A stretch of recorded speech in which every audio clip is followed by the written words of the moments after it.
Diseño de cercha para una cubierta por Hugo Iván Orellanos Cárdenas. Dimensionamiento de la cercha con medidas y ángulos. Se nos proporciona el largo y el ancho de la cercha como su ángulo de inclinación. Para calcular la línea de cuerda superior usamos la línea de cuerda inferior y la dividimos por el coseno del ángulo de inclinación. Este resultado al multiplicarlo por 2 nos da dicha medida.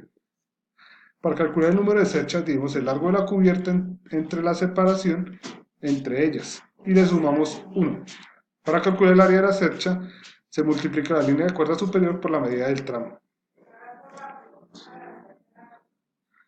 Por ser una estructura simétrica se tienen medidas iguales. Para calcular los tramos AB, BC, CD, EE, EF y FG se divide la línea de cuerda superior en su número de tramos.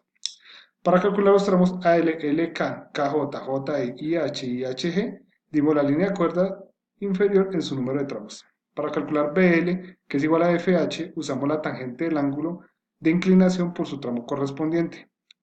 Para el cálculo de CK, que es igual a EI, se usa el procedimiento anterior, al igual que para DJ. Para el cálculo de BK, que es igual a IF, usamos el teorema de Pitágoras. Para el cálculo de DK, que es igual a DI, usamos el procedimiento anterior. Para el cálculo de los ángulos interiores, nos apoyamos en el teorema en que la suma de los ángulos interiores es igual a 180 grados. Para el ángulo faltante usamos la función coseno. En la gráfica se ven los cálculos. Para el cálculo del área de influencia, nos basamos en los datos aportados por el fabricante. De allí se obtiene la masa con el cual calculamos el peso total de la estructura. Este procedimiento se repite para las cejas y para las correas de celosía. Cálculo de cargas vivas y cargas muertas y nodos. En el cálculo de cargas vivas se toma el peso promedio de una persona, el área de influencia y la gravedad. Al multiplicar estos elementos se obtiene el valor de las cargas vivas. En el cálculo de cargas muertas se suman el peso de la cercha, las correas de celosía, las tejas y la carga del viento. Este último dato es el resultado de la presión dinámica del viento por el área de influencia. Para obtener la carga total usamos las cargas vivas con las cargas muertas. El cálculo de nodos se obtiene de la adición de la carga total sobre el número de nodos menos 1. Finalmente, en la gráfica se dibujan todas las cargas en cada nodo, los ángulos interiores, los tramos y por último se anexa una tabla resumen con todos los datos de los cálculos obtenidos. Cálculo de reacciones. Se aplica primero el método de teoría de cuerpos rígidos. Se hacen sumatorias de fuerzas en los ejes de X y de Y, positivo arriba y a la derecha. La sumatoria de fuerza en el eje X es igual a 0 y positiva a la derecha. Como no tenemos más reacciones, en el eje X igualamos a 0, por lo tanto la reacción de A en X es igual a 0. Las reacciones de fuerzas en el eje Y las igualamos a 0 y positivo hacia arriba. Sumamos la reacción en el punto A y en el punto G, ya que no tenemos más reacciones, y las igualamos al total de las cargas sobre toda la cercha. De ahí obtenemos la ecuación 1. Hacemos sumatoria de momentos positivo al sentido contrario de la manecilla del reloj y la igualamos a 0. Multiplicamos el peso de la carga en negativo y la multiplicamos por las distancias. Le restamos la carga en el punto A y en el punto G por la distancia y las igualamos a 0.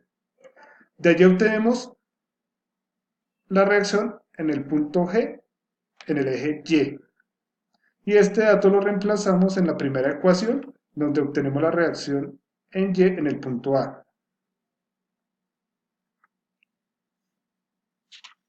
Cálculo de reacciones por el método de nodos. Se tienen los siguientes parámetros con el objetivo de determinar el valor de las fuerzas internas de la cercha.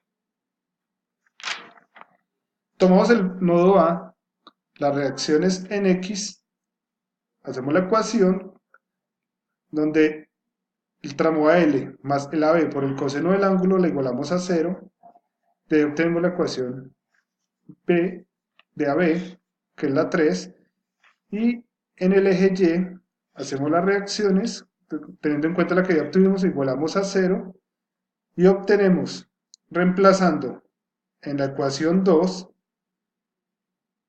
que el punto AL está en tensión, ya que el resultado es positivo, y en el tramo AB una reacción negativa, que significa que está en compresión. Hacemos un procedimiento parecido en el nodo L. Hacemos las cargas en X, de cual obtenemos una ecuación, y las cargas en Y. En el tramo LB, como no hay más, lo igualamos a cero, lo que indica que es un elemento de amarre o de fuerza.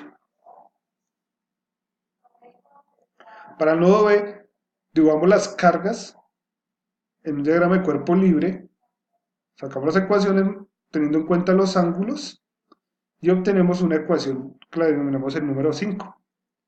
En Y hacemos el mismo procedimiento donde obtenemos la ecuación número 6, donde BC menos BK nos da un resultado negativo. Solucionando el sistema de ecuaciones de 2 por 2, obtenemos para BC y para BK resultados negativos, significando que están en compresión los elementos. Para el nodo K hacemos el mismo procedimiento donde obtenemos dos nuevas ecuaciones. Reemplazándola, obtenemos una reacción en el tramo KJ que está en tensión y en el KC que también es positivo en tensión.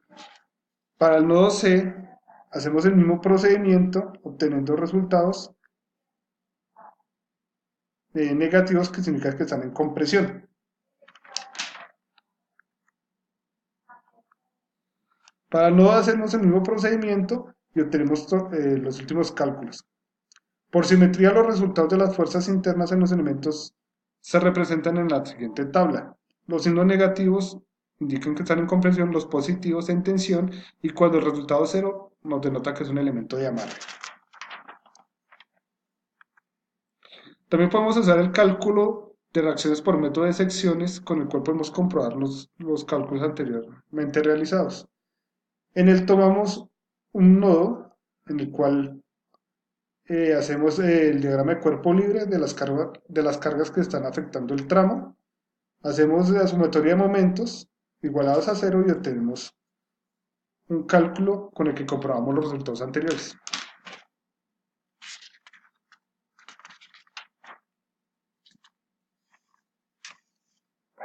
Aplicación del criterio de seguridad. Con este criterio se determinan los esfuerzos normales en las barras de las estructuras y se verifica el perfil seleccionado para el diseño.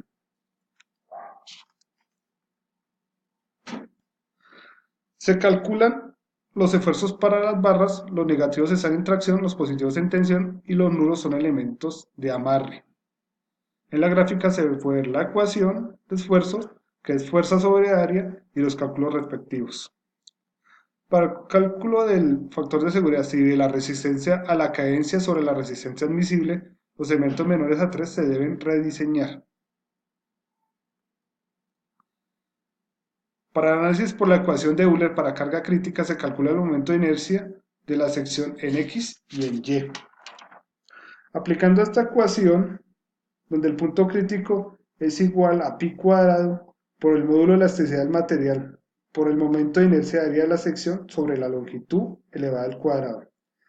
Para el acero tenemos un área de 36 igual a 200 gigapascales, donde I se representa por 0,223 por 10 a la 6 milímetros a la 4 y el área es 581 milímetros. Se hacen los cálculos obteniendo la I de X y el mismo procedimiento para la I en Y.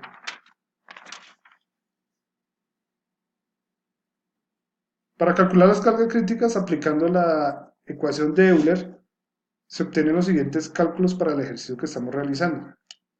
Para el factor de seguridad, aplicamos el punto crítico permisible sobre el punto admisible. Luego hallamos el momento de inercia de área de la sección en el eje X y en el eje Y. Usamos el valor mínimo de los dos resultados para calcular el punto crítico. Luego a ellos hacemos el factor de seguridad y comprobamos los datos. Gracias.